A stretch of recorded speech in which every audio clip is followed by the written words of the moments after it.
berkaitan dengan kasus Peggy Setiawan ya, yang semakin hari semakin tidak karuan, bikin bingung ya, dan akhir-akhir ini kuasa hukumnya telah melakukan langkah-langkah hukum ya, seperti menghadirkan saksi-saksi untuk memperkuat alibi ya, memberikan keterangan bahwa Peggy Setiawan pada malam kejadian itu berada di Bandung.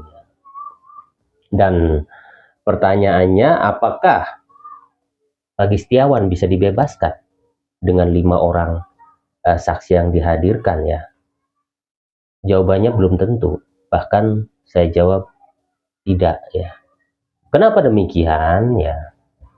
Karena kita yakin bahwa pihak kepolisian menangkap seseorang pasti memiliki dasar dan alat bukti ya. Dan kenapa pihak kepolisian hingga saat ini masih tetap kekeh menahan Peggy Setiawan? Pasti dia memiliki bukti-bukti yang kuat. Jadi saya yakin tidak sembarangan ya. Dan perlu kita ingat dan perlu kita ketahui bahwa HP Peggy Setiawan disita. Yang pasti HP Peggy Setiawan pasti akan di lab ya, dan dicek isinya apa. Nah, HP inilah yang belum diungkap di publik. Jadi ini yang perlu kita khawatirkan ya, apa yang sebenarnya isi dari HP itu. Karena HP itu jelas isinya belum pernah diungkap ke publik oleh pihak kepolisian.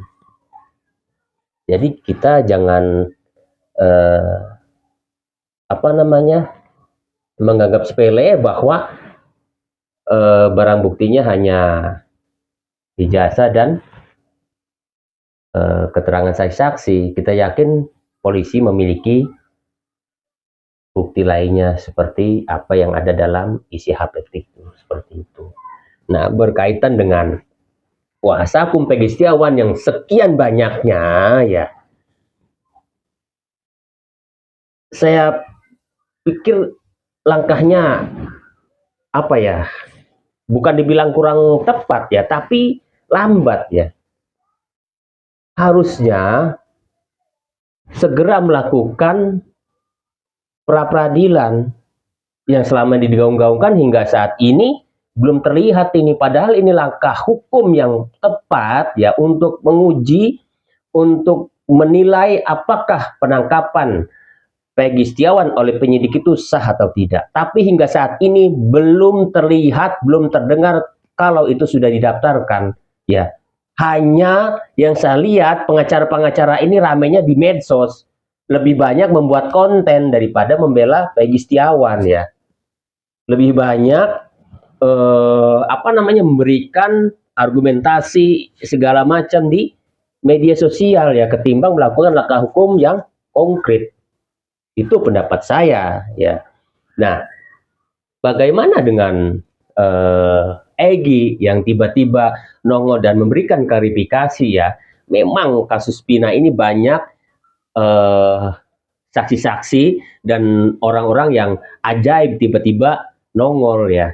Nah, terkait Egy ya sah-sah aja dia memberikan klarifikasi ya. Tapi kita harapkan polisi menindaklanjuti orang seperti Egy, seperti Mel ini untuk dimintai keterangannya kembali ya, seperti Saka juga ya, agar semuanya jelas ya, apalagi terkait Egy ini merupakan sosok yang mirip yang ada dalam DPO ya, yang selama ini disorot oleh netizen ya, dan kebetulan tinggal di Cirebon dan tempatnya tidak jauh dari tempatnya Peggy, seperti itu ya.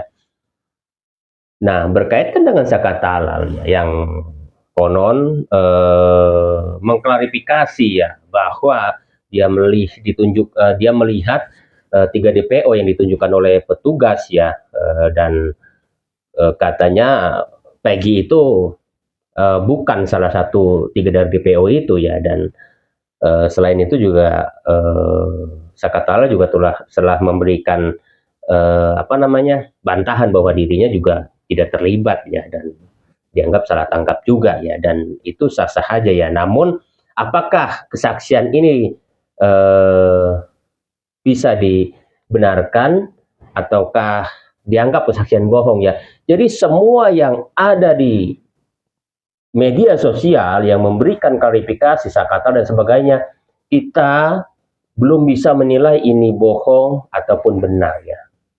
Semuanya pasti akan diuji dalam forum pengadilan ya.